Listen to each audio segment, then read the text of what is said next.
IPL 2026 मधील Mumbai Indians आणि royal challengers Bengaluru यांच्यातील सामना केवळ धावांच्या पावसासाठीच नाही, तर रोहित शर्मा आणि विराट कोहली यांच्यातील मैत्रीपूर्ण टशनमुळेही गाजलाय. आरसीबीच्या फलंदाजी दरम्यान 10व्या षटकात विराट धाव चोरण्याच्या प्रयत्नात असताना चेंडू थेट रोहितकडे गेला. यावेळी रोहितने स्टंपचा वेध घेत विराटला बाद करण्याची मिश्किल धमकी दिली, ज्याचा व्हिडिओ सध्या सोशल मीडियावर तुफान व्हायरल होत आहे. सामन्यापूर्वीच या दोन्ही दिग्गजांमध्ये खेळीमेळीची चर्चा पाहायला मिळाली. मात्र मैदानावरील हे हास्यविनोद मुंबईसाठी विजयात बदलू शकले नाहीत. आरसीबीने दिलेल्या 241 धावांच्या विशाल लक्ष्याचा पाठलाग करताना मुंबईची सुरुवात चांगली झाली, पण दुखापतीमुळे रोहित शर्मा 6व्या षटकातच रिटायर हर्ट होऊन बाहेर गेल्यानं संघाला मोठा फटका बसला.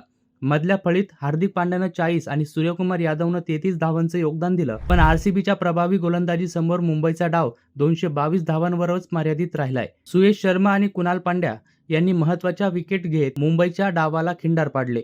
अखेर 18 धावांनी हा सामना जिंकत आरसीबीनं बाजी मारली, तर रोहितची दुखापत आणि मुंबईचा पराभव चाहत्यांच्या चिंतेत भर घालणारा ठरलाय. अशाच महत्त्वपूर्ण माहितीसाठी आपल्या डिजिटल भानगड या YouTube चॅनलला सबस्क्राईब करायला विसरू नका.